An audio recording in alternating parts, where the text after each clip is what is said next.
Welcome to our nature lover family. আপনাদের সবাইকে স্বাগত জানাই। যারা ভিডিওটা দেখছেন ভিউয়ার্স, তাদের সবাইকে স্বাগত, ভালোবাসা এবং অভিনন্দন জানাই। আজকে 7ই জুলাই 2024, আজকে পুরীর রথযাত্রা। এটি একটা আন্তর্জাতিক হিন্দু ধর্মীয় উৎসব, যেখানে সারা পৃথিবী থেকে হিন্দুরা এখানে আসেন মহাপ্রভু জগন্নাথ দেবকে দর্শন করতে। রথে উপবিষ্ট মহাপ্রভু তাকে দর্শন করতে। ইনি হলেন বিষ্ণুর আর এক রূপ। আজকে এখন আমরা আছি পুরীর সমুদ্রে। আজকে আপনাদের পুরীর সমুদ্র সম্বন্ধে কিছু কথা ও কাহিনী তুলে ধরব। পুরীর সমুদ্র, যেটি বঙ্গোপসাগর, সমৃদ্ধ ইতিহাসের সাক্ষী। বিশেষ করে এই ধর্মীয় গুরুত্ব এবং পর্যটন কেন্দ্র হিসেবে পুরীর সমুদ্র সৈকত বিকাশের এক সুনাম আছে। এই এলাকায় ইতিহাস, জগন্নাথ দেবের মন্দির একটি প্রধান হিন্দু তীর্থস্থান এবং উপকূলীয় বদ্বীপের সাথে জড়িত, যেখানে মহানদী সমুদ্রের সাথে মিলিত হয়েছে। পুরী ভারতের চারধাম তীর্থস্থানের মধ্যে একটি, যেখানে জগন্নাথ মন্দির একটি কেন্দ্রীয় আকর্ষণ। মন্দিরটি নির্মাণের কাজ দ্বাদশ শতাব্দীতে শুরু হয়েছিল এবং শহরটি দীর্ঘদিন ধরে একটি পবিত্র স্থান হিসেবে বিবেচিত হয়ে আসছে। শহরটি মহানন্দা নদীর উপকূলীয় বদ্বীপে অবস্থিত, যার সীমানা বঙ্গোপসাগর। এই ভৌগোলিক অবস্থান এবং ইতিহাস এক বিকাশকে প্রভাবিত করেছে। এলাকাটি পূর্বে শিশুপালগড়ের কাছে ছিল, যা অশোকন তসলি নামেও পরিচিত ছিল এবং ভার্গব নদীর একটি উপনদী দ্বারা নিষ্কৃত ছিল। পুরীর পর্যটন, বিশেষ করে পুরী সমুদ্র সৈকতে বিংশ শতাব্দীর গোড়ার দিকে ব্রিটিশদের সাথে বিকশিত হতে শুরু করে। তারা শহরের ধর্মীয় গুরুত্ব এবং উপকূলের প্রাকৃতিক সৌন্দর্যের প্রতি আকৃষ্ট হয়েছিল। স্বর্গদ্বার এলাকার, যার অর্থ স্বর্গের দরজা, একটি গুরুত্বপূর্ণ ধর্মীয় স্থান, যেখানে হিন্দুরা বিশ্বাস করে যে তারা সমুদ্রে স্নান করে তারা মৃত্যুর পদে মোক্ষ অর্থাৎ মোক্ষ লাভ করে। এটি স্বর্গদ্বার শ্মশানে অবস্থিত, গোল্ডেন বিচ নামেও পরিচিত। পুরীর সৈকত একটি জনপ্রিয় পর্যটন কেন্দ্র, যা সোনালী বালি এবং তার ধর্মীয় তাৎপর্যের সাথে পরিচিত। আপনারা হয়তো অনেকেই জানেন, আবার অনেকেই জানেন না, পুরীর মন্দিরের সাথে পুরীর সমুদ্রের একটা ইতিহাস কাহিনী আছে।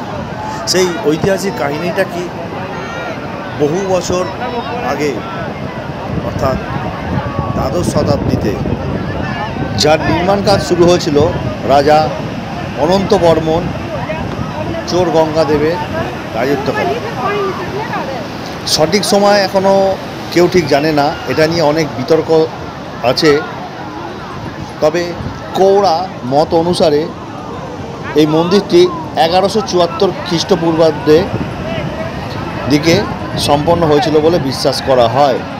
তবে কিছু সূত্র আভাস দেয়, যেটা 1230 খ্রিস্টাব্দে রাজা অনঙ্গ ভীম দেব তার অধীনে দেবতাদের চূড়ান্ত স্পর্শ এবং প্রতিষ্ঠার মাধ্যমে এই মন্দিরটি নির্মাণ হয়েছিল। তো যেটা বলছিলাম, যে এই মন্দির যখন তৈরি হয় সে সময় সমুদ্র খুব কাছাকাছি ছিল। খুবই কাছাকাছি থাকায় সমুদ্রের গর্জনে মা সুভদ্রা দেবীর খুব ভয় পেতেন। সেহেতু মা সুভদ্রা দেবী একদিন জগন্নাথ দেবকে জানায় যে সমুদ্রের গর্জনে তার প্রচণ্ড ভয় লাগে। তো জগন্নাথ দেব তখন বেশ কয়েকবার তাকে বলেছে যে মন্দির থেকে দূরে সরে যাওয়ার জন্য, কিন্তু সমুদ্র তার সিদ্ধান্তে অনড় ছিল।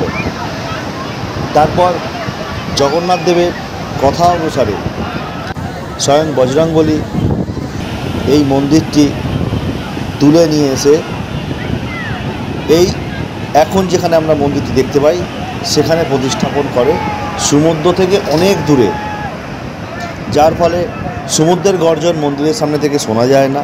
তবে মন্দিরের ভেতরে মোটা দেওয়ালে কান পাতলে সমুদ্রের চিরচিরানি হালাদা যে একটা হালকা শব্দ, সেটা কিন্তু আমরা শুনতে পাই। এই হচ্ছে গিয়ে একটা ছোট কাহিনী। এরপর আরও বড় কাহিনী আছে, অবশ্যই আমি কোনো না কোনো ভিডিওতে আমি অবশ্যই বলবো। এছাড়া আছে পুরীর মন্দিরের কাহিনী, রথের কাহিনী, তিনটে যে রথ তার ইতিহাস, আরও অনেক কিছু। যাই হোক, এটুকুনি বলবো, সঙ্গে থাকুন, ব্যাস আমাকে সাপোর্ট করে যান। আর এখানে সমুদ্রের ধারে উট আছে দেখছেন, এই উটগুলো আপনারা রাইড করে চালাতে পারেন।